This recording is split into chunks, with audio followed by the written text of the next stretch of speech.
Welcome back, good people of St. Anne's. Omni Via, episode 8, I believe. Ocho. It's official. I've repeated a quarter zip. Oh, me too. Yeah, you've had a couple, though. I didn't realize I had so many until we kind of, I don't know, we didn't really ever decide this was what we were going to wear, I don't think. But I think we both kind of just, the quarter zips, they're back, they're in, so. But I have a lot, apparently. It's all about being in. So, we're still in the Easter season, Father. Absolutely. Which is great. Oh, yeah, plenty of weeks left. Last week for Ventus, you gave your top Easter sweets, desserts. You brought up a really good one, Reese's. And so I wanted to just dive into that. Ventus for today is just your top 7. It's like not flavors necessarily, but shapes, I guess. Your top 7 shapes of Reese's. What are your top 7 ways that Reese's makes candy that you like to eat? Yeah, okay, so I think I can be like pretty wide in scope here, right? So the original Reese's, I'm an original guy, I'm classic, I'm traditional. Peanut butter cup. Yeah, just the peanut butter cup. Mm-hmm. So like the two, like the 2 serving, they're like a kind of a $50 size. And then I like the ones that you put in things that you crush up oftentimes. So they're like a nickel size, but they're like thicker. Mm-hmm. So that's 1 and 2. Yep. I love a good, so I'm just going to go out. I'm going to say it. So I love putting Reese's peanut butter cups in a Blizzard. Okay. Dairy Queen style. Yeah. I love putting Reese's peanut butter cups in a cheesecake. Okay. For like a peanut butter cheesecake. Yeah, that's 4 right there, right? It is 4. Yeah. So the bunny has to come back.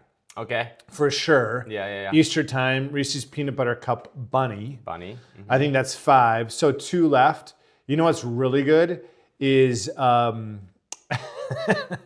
at Christmas time, I think, and Easter time probably too, I think they do like white cups. Oh, yeah. Uh-huh. So you can't have too many, maybe a couple, but it's just like a nice twist on it. Yeah.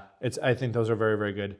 And then I'm going to do this. I hope it suffices. I don't know if philosophically it does in terms of like the form, but I like Reese's peanut butter Pieces. Oh, yeah, the Reese's Pieces. The Pieces, delicious, right? They're really good. It's so good. I want to jump in on it because Reese's is my favorite candy. I think you nailed it, number 1, just the original cup. Mm-hmm. You know, what? If it ain't broke, don't fix it. That's right. I also love the old commercials where there's no wrong way to eat a Reese's. Those are always great. I'm a full cup into the mouth. You know, we're not messing around. It's all going in. I will have to disagree, you know, as long as we're getting more into hot takes. The miniatures that are wrapped in the foil, here's why I don't like them, because chocolate always sticks to the top of the foil and to the bottom of the cup. And so you never really get a full... You always are losing pieces of it. I think it's, operator error, but I can appreciate that. But I do like, have you ever had the Reese's miniature, like the minis, where it comes in the bag? Yeah, no, it's... I love those. No, I don't think it's bang for your buck. buck. that harder kind of chocolate. Yeah. You know? Then Valentine's Day, they come out with 2. They have the Reese's Heart, that's like the big one, but they have these smaller hearts that I love because, again, it's the harder chocolate. There's a little more chocolate to peanut butter ratio, which is kind of what I like. So you like chocolate? Really? I do like chocolate. Yeah, you're kind of a phony. Is that right? Whoa. What do you mean a phony? I love peanut butter. I just want more chocolate than peanut butter. Okay. Yeah? All right. Yeah. But peanut butter all the way, man. But then Reese's Pieces they're just really good. They're just really good. The crunch, I like the crunch, you know. Yeah. Now, have you ever had this? They make a big Reese's peanut butter cup with pieces of Reese's Pieces in it. I think so. Incredible. Yeah, I think it followed by gut ache, but... Yeah, well, yeah, that's part of the journey, though, right? I mean, sliced bread, Reese's Pieces in a Reese's peanut butter cup, pretty close. So, and then I like the football season, okay, just because they're fun. Sure. You know, so. But yeah, honestly, I've never had a Reese's I didn't like or eat all in one bite. So what a hot take. They're so good. Okay, so I do have so we're gonna get into kind of a bigger hot take. Yeah, it's like a new season, right? So we're kind of aligning ourselves with liturgy. We're not in line to Easter. We're gonna go after hot takes. Hot takes, and I think we've mentioned this before. Some of them are gonna be a little bit fun. Just kind of, hey, here's a quick one that we saw. Let's get into it. Maybe be a little dramatic about it. And then we're going to get into kind of more of like maybe sensitive issues within the church and kind of, in a sense, the way I see it in my head is like, hey, can I still be a good Catholic and do XYZ or not do XYZ? Mm-hmm. And ultimately, all of these, right, prayer, prudence, intentionality are important. But, if you're watching the podcast on episode 8, you're obviously here for our opinions. So we're going to give them, And you like, your tone because you have your there's a certain, I think, winsomeness to you, Luke. Mm-hmm. So you said it pretty quickly, but just to reinforce, so hot topic season, we're going after them. We want you guys' input. Yeah, please. But to be really clear, I mean, prayer and prudence go a long way with it. Just some handles to hold on to in terms of like whether it is more fun. So I think we're talking about the Pope's hat, right? This whole idea. And then we're going to maybe open up the door to a more sensitive. You may engage it more. In other words, your opinions on it are closer to your heart.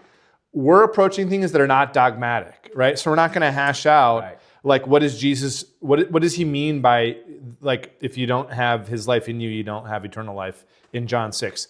We're not going to approach like the dogma of the Eucharist.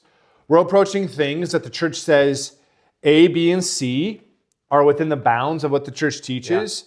Yeah. And Luke and I are going to share maybe a more reasonable approach. We're going to disagree with you. We're going to agree with you. Right.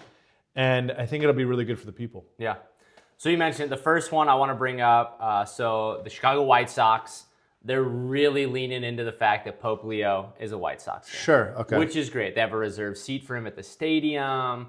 You know, they've been doing all these promotions. But the one I saw recently, and I'm going to put my editing skills to the test. So if you're watching, hopefully right about here, there'll be an image of what the White Sox released. But they did this promotion where the first however many people that came into the stadium got a commemorative White Sox, quote, Pope hat, which was a mitre, right? So the nice fancy, hat that the bishops wear for liturgies and stuff.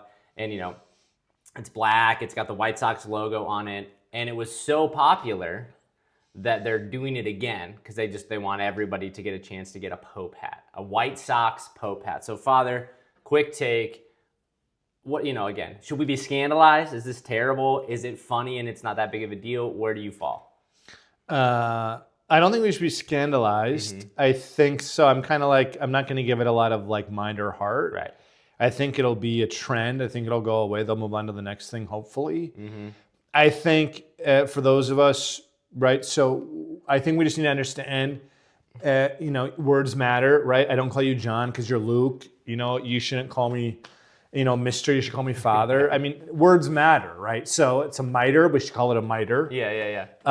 And it has symbolism behind it. What is that symbolism, right? It's both his authority as a shepherd, right? As a governor of the church of Christ, the vicar of Christ on earth. And, all bishops wear a mitre. And so, maybe it can lead to confusion, but I don't think we need to give it a lot of steam. Let them have, I guess, fun with it. And I am all about it as an instrument to talking about the church more. Yes. I'm welcoming that, right? We shouldn't be afraid of those things. We don't, on one hand, we want to be like evangelical, like let's spread the faith. And then something Catholic like that becomes popularized. Right. And then we like poo-poo it. Yeah. I don't think that's the response. So I'm like, let's like take and grab and then lead it to what is true. Yeah. Very... that's it, period. Yeah, very early church of you, Father. Let's look at what's going on in the world and Amen. Bring it into holiness. Yeah. Yeah, I have a few quick takes. Number one, they could have done a lot worse with the design. Like, it's tastefully done. You know what I mean? It could have been just really obnoxious. Yeah. It is black, which is not a liturgical color. Funerals, right? But a not for a mitre. Yeah, mitre would never be.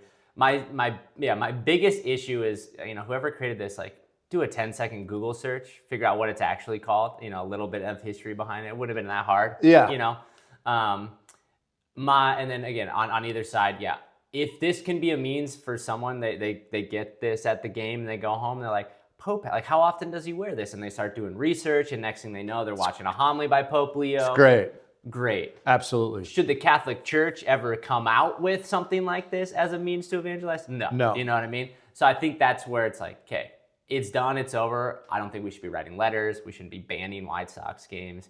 Let's embrace it and have a little fun with it. But the biggest image I have, and this is my frustration, is, at the end of the game, they're sweeping up all the popcorn and the soda and the spilt beer, and there's two mitres just getting swept up into the trash. Right. So just kind of this cavalier nature to like, this Catholic thing, Pope Leo's cool, like let's do all these things. It's like, to anyone out there who might, be listening from the White Sox organization, probably not, but just a little more research next time. I'm sure there's another instrument of faith we probably could have found a hand out. No, and you know what, Luke, I like that you said the word cavalier. I think we'll run with that maybe through the next several episodes. I would call it maybe like flippancy, but I think like cavalier would be maybe like the title, but or like the disposition, whereas like flippancy, being flippant about something, being impious, right? That's a biblical word, would be like the vice or the bad habit of seeing what has a pious nature to it. Not necessarily holy, but like a pious, symbolic nature to it. We make less symbolic or less pious. And so cavalier people do that, right? And I think I really appreciate you saying that, because that is absolutely what we want to avoid. Is we want to bring intentionality with everything. Yep. But the intentionality does not mean like depression or sobriety. And that often can get mixed up of like, then we need to be mad about it. Like, let's be mad. Yeah. That's not the Catholic way, actually. And so that'd be my encouragement to the people about these sorts of things, because we're week by week, we're gonna tackle them. Yeah. And like negative emotion does not mean holy emotion. And I think that can be quick. And so I think with our after the break, our more, our hotter hot topic. Spicy. Yeah, I know, right?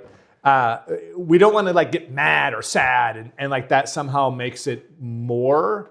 And I think that's what you and I, maybe, I know you certainly have that gift of like de-escalating. Like, let's have the conversation. Let's agree or disagree, but let's not add the emotion we should add to dogmatic teachings. Yep. These are prudential matters. Absolutely. So, real quick before we go to the break, a hot take for me: English language, absolutely ridiculous. Pious, impious. Like, why can't it just be impious? Yeah. Come on, early people who figured out the English language. Slim chance, fat chance, same amount of chance. Like, what are we doing here? So, that's another podcast. That's our spin-off, the English language. You're filled with hot takes. Is the English I said language, 2 an episode, 2. Is the English language the reason we have so many disagreements with Protestants? Because the English language just doesn't communicate words very well? No. I think so. Episode 25, tune in. In 2028. Let's take a break. All right, welcome back. So again, a couple of lighter takes earlier, but now we want to get into, again, a more sensitive topic. And maybe sensitive even is a bad word. Because like the only reason we're sensitive about it is, like you said earlier, is because we're a little too consumed with our own thoughts and we get like, oh, I don't like that because it makes me uncomfortable. So maybe it's an uncomfortable topic, but the hope is we want to generate a reaction, but we hope the reaction is not anger, sadness, frustration, but to lead you to prayer and to say, oh, could I be better, worse at this, whatever it might be. So I brought it up on the last podcast, so I'll frame it this way. What ought to be our disposition and demeanor entering into the church and leaving the church? The specific topic was, getting real chatty. Mass ends, final hymn ends, and just conversation kind of bursts out in the church still. St. Anne's has a great space outside the church. Downstairs, there's donuts, meat and cheese. So kind of what is that balance? We want community, absolutely, right? For me personally, like I said, I'm not mad that people are talking. Great, I'm glad that people are connecting. But for me personally, who would enjoy just a few more minutes of prayer after Mass, it can be a little distracting. So there's kind of the frame. How ought we enter the church? How should we leave the church? What is that balance between reverence and community? What are your thoughts? Yeah, so I think the first thing is to, whether we use like the idea of a rubber band or like some sort of, like oftentimes I think amongst adults, regardless of the education level, we use this idea of like a pendulum, like historians use a pendulum swing. Yep. Right? Or like I like a teeter-totter just because the teeter-totter I think is really domestic. Like we all have instantly, I say teeter-totter, you have like, was it your grade school, your backyard? Like we have that, right? So if the teeter-totter is at a 45-degree angle, in other words, like one side's touching the sand, the other side is in the air, we know just by way of like freshman level physics that we need not just this amount of weight to get it down, but like a greater force. A counterbalance. But the counterbalance doesn't have to be extreme. Right. So I bring that up because oftentimes our nature is to be extreme about it rather than just like a little bit more pressure. Yeah. And so I can appreciate that, there was a moment in time, from what I hear, I wasn't born, I wasn't conceived, but in maybe the 30s, 40s, and 50s, there was a certain development of culture at a parish level in the church, and largely because in the Midwest, but really I would say let's talk like American Catholicism. Your big ghettos, your big communities would have been historically verified, would have been your Irish churches, your French churches, your German churches, right? Hispanic churches from the get-go, kind of like the melting pot of American Catholicism. And there would have been a leadership style that was like, you do this because I said so. Right. And you had that in the home, you had that in schools, you had that in business, and you had that in church. And so because of that, that moved into a certain let's be a little bit more like free. 60s, 70s, 80s happened. Yeah. And so kind of a sex, drugs, and rock and roll climate, if you will. Yeah, right? And so now we're here in 2026, and I know those are like strong generalizations, Luke. But to the point is to get people back into the church, we don't want to be so happy, so welcoming that we overlook like the essence of why we're there. Right? And so talking after Mass, I think there are a lot of ingredients in this, right? So number one is if the space is used to worship, it shouldn't be used otherwise. Yep. And so we can, on one hand, be like, shh, no talking before Mass. And then after Mass ends, we repurpose the site. Yeah. We want to do that. And so it seems like churches are set up, in fact, that you have this area of entrance where you pull away from what is worldly, and then you enter into the holy, right? And that's the church nave where we worship. So the pews, the body of the church, where we worship God, and that is the fundamental purpose of it. And so we shouldn't, because Mass is over, change the purpose of it. Yeah. And to your point, let's just speak directly to St. Anne's. Our parish church, is the imagination of Father Arnold Spain.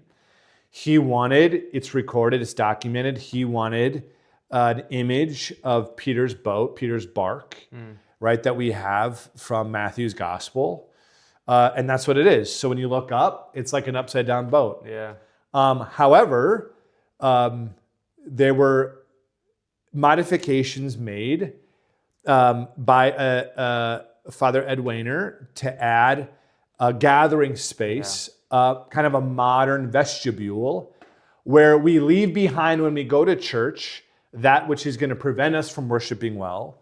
But then when we go back out to that space, the gathering space, we should use it for that. Yeah. So in other words, we should enter back into the world. Right? So you don't have at the end of Mass, go forth and pray more. Right? It's go forth, the Mass is ended. Yeah. So we are called to leave. And that's what that space is for, is to in other words, rejoin our community on earth, not the community of heaven. And so I think at St. Anne's we can be a little bit more strict about it. That's my hot take, is I think we need to be higher level, or we need to be more disciplined with minimal to no conversation in the church. Yeah.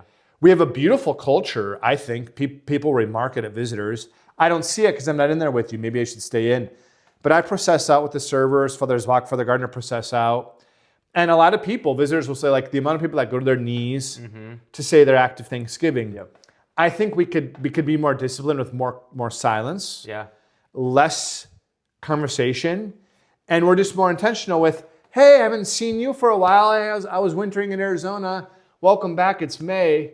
Let's get it. Let's talk in the gathering space, Absolutely. right? Yep. And you brought it up, Luke. We do offer a space, Anne's Warmth, every Sunday.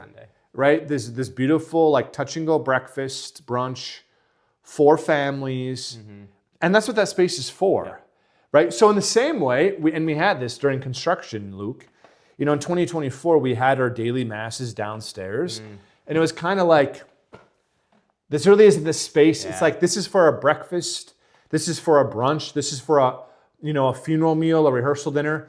This isn't for mass. In the same way, when you look around, there's stations, the candles are lit, the incense is in the air. This isn't the space to reconnect with your neighbor. Right. Yeah, and I think, that was a lot. That was a lot, but I think it was good. And I think the biggest takeaway that I heard in that too was just, the sanctuary, right? When we enter those nice 4 sets of doors, bless ourselves with holy water, like we're stepping into a new reality. And I think that then demands a different approach to what we do, what we say, how we do it. And again, like you said, I'm definitely not here to be super prudish. Like, as soon as mass is over, everybody should be on their knees. You need to pray a whole rosary. Well, you can't even look at each other until you're out of the church. But again, just for those who do want to stay and pray for a little extra, it can be distracting when you hear, it's like, oh, hey, how was the soccer tournament? It's like soccer talk outside, right? If it's just a quick hey, it's really good to see you. I'll wait for you out back. Fine. Again, I'm not asking for a complete silence, but kind of what is the purpose of the conversation? Because that is still a place of, like you said, a place of holiness and worship. And I think that just demands a certain level of reverence that I think is, and I think some of it too is, and this gets into a whole bigger topic that we don't need to get into, but I think a lot of times our desire to connect with people is because as a culture, we don't do a great job connecting with those people outside of the Sunday Mass time, right? We live very, very busy lives, and Sunday Mass becomes a calendar event. And so it's great to see people at that. But the bigger issue is that we're not actually fighting for those social relationships outside of seeing them at St. Anne's. And that's harder. That's a much harder thing to change. But we can start, I think, by just fighting for, let's keep reverence in the church, but let's keep the conversation, like you said, that more entrance into the worldly outside of the church. And I think you brought it up, Luke. I think what I want to bring into this, and hopefully, when Omni Via, closes at the 30-minute mark or thereabouts, and you go on with the rest of your week with your Monday, Tuesday, Wednesday, Thursday, I want you to leave with this, to have in your heart and to pray about, am I cavalier about some things that I really shouldn't be, right? Like flippant. And I think that's what it comes down to, right? Is like this idea of oh, you're next to me. Oh, it's easy. And we kind of put this category of it's natural and it's not awkward. Yeah. And unfortunately, you spoke on break off camera, Luke, about this idea of the shortage.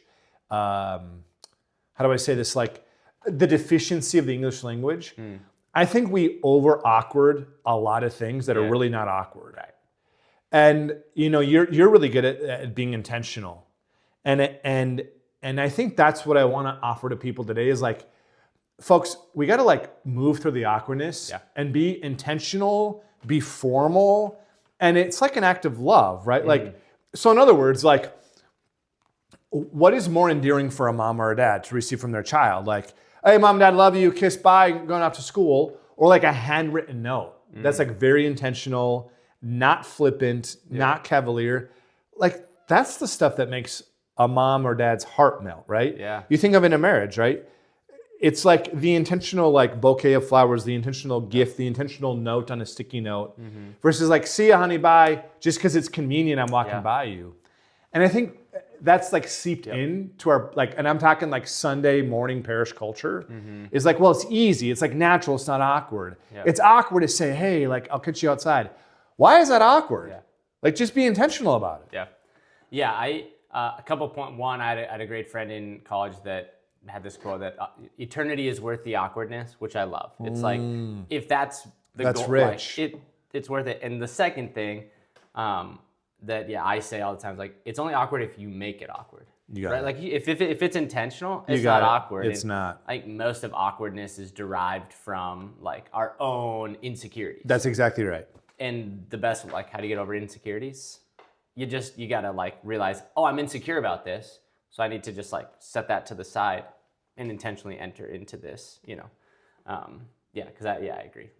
Awkwardness, things are uncomfortable, that's a natural thing, but how we respond to it then is awkwardness. And I think like for those that want maybe a system about this in terms of the tradition, right? To your point, that was a great line in terms of awkwardness comes from our own insecurities.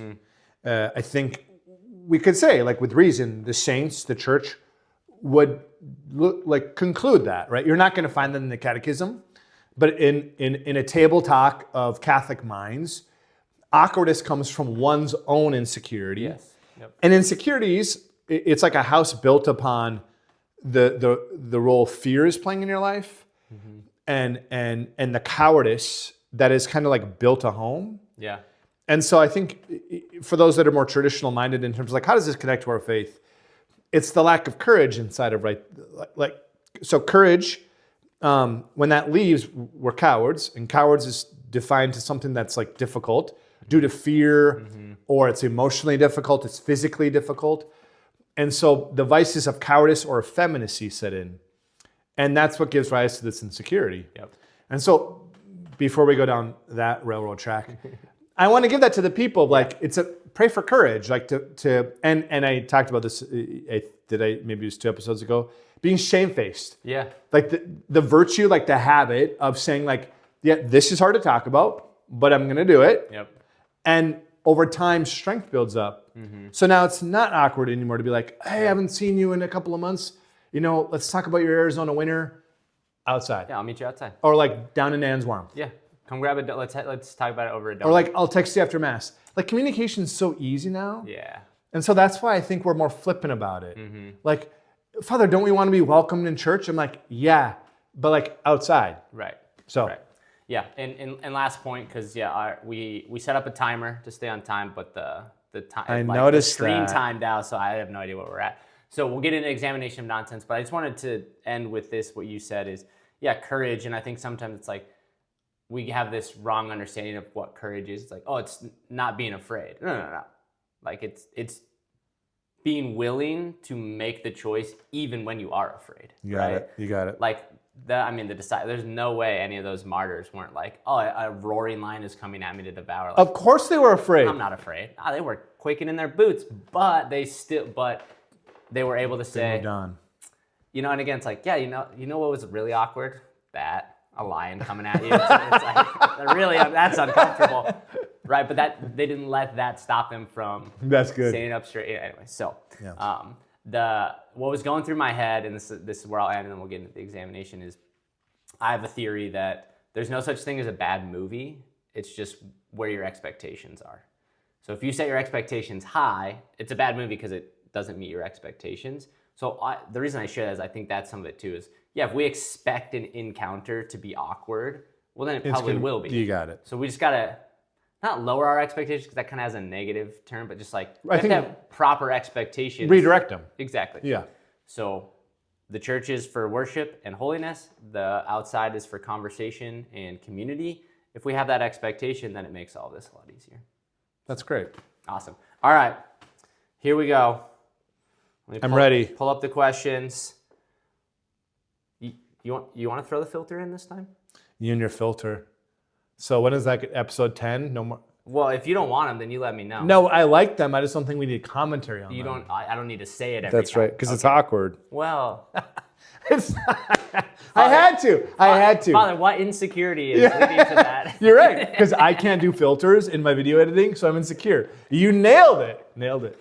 Okay, well, let's hear from the people. If you like that I announce it, let us know. If you wanted to just come in. Yeah, and to that point, good listeners, click the icon, spend 30 seconds giving us your feedback. We want to know your hot topics. Yeah. So just an invitation, an invitation to you. We want to know, what are you sensitive? What are you uncomfortable? What are you cavalier about that maybe Luke and I or the church could give reason to fill it out on the Google form on the Midnight Send Mondays. Absolutely. Great.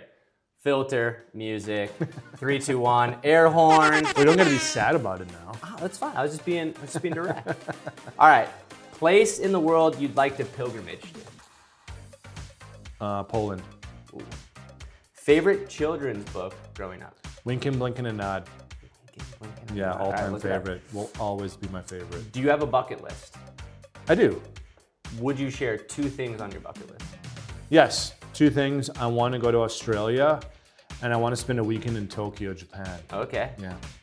Have you Why? been? I don't know. Have you been to the tallest point in North Dakota? I've driven by it. Okay, but never gone up there. No. No. Is the last color of the rainbow purple or violet?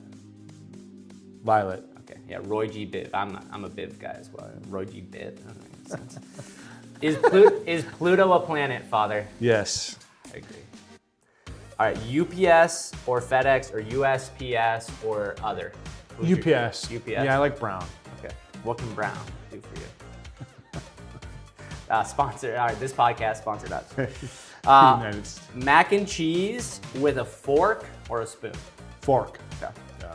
And then Chinese food, chopsticks or fork? Both. Okay. A little bit depends on the thing. Yeah. I'm a chopsticks guy. Just a little challenge. It's fun. I No, like it. and you know what? I think, no. I'm going to bring it back. Bring it back. Chinese food, fork, sushi, chopsticks. Okay. There you go. And I think I'm like that separate. Like I'll never use chopsticks for lo mein or sweet and sour chicken ever. Like stab that thing and put it in your mouth, Put it in right? your mouth. It's chicken from, yeah, it's like chicken from Wisconsin, right?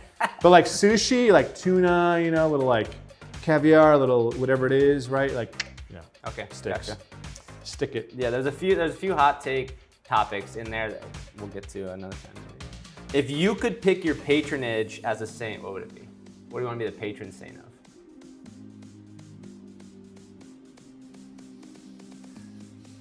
It's a tough one. Dig deep. Friendship. Friendship. Okay. Patron saint of friendship. Yeah. I like that's nice. Is there one? I don't think there is. Look it up. Let us know. So. Hot take. Yeah, I really like holding doors open for people, so that patron saint of door holding I think would be fun. Okay, here's another thing, and then we'll end. This is the 8th hot take of take. the two hot take episodes. Turns out I have a lot of opinions. You have a lot of opinions, man. I have a lot of thoughts on things. 2. How far away is too far to hold the door open for someone? You know, like you're Just don't make it awkward. Yeah. They're getting out of their car. I got you. Anyway, I'm bad at that. It's like hold the door open for a couple people and you're like, I don't want to close it. 2 removed. Yeah. Both ways. Yeah. So if you're ahead of them and you're going to hold them for people behind you, Yep. the second person after the person, so it's like you, person after you, Yep. person after them, that's the border. Then Okay. stop. Then stop. Okay. You're not more loving, you're not more polite, you're just working out your insecure emotions. See, that's where I disagree because at the Easter Vigil, I held the door open for everyone coming back in from the fire, and I think it really increased my holiness. I think I'm closer to heaven now, Father. Yeah. All right. I think that's good. You got anything else you want to throw out? I am done. Again, the timer went out. We apologize if this went a little long. I think we did a good job. No, I think we're right there. So again, good people of St. Anne's, other listeners, thank you so much for tuning in. Again, please let us know. Let us know your takes. We'd love to hear them. In the forum, stop us on the street, whatever might happen. But until next time, thank you. Awesome.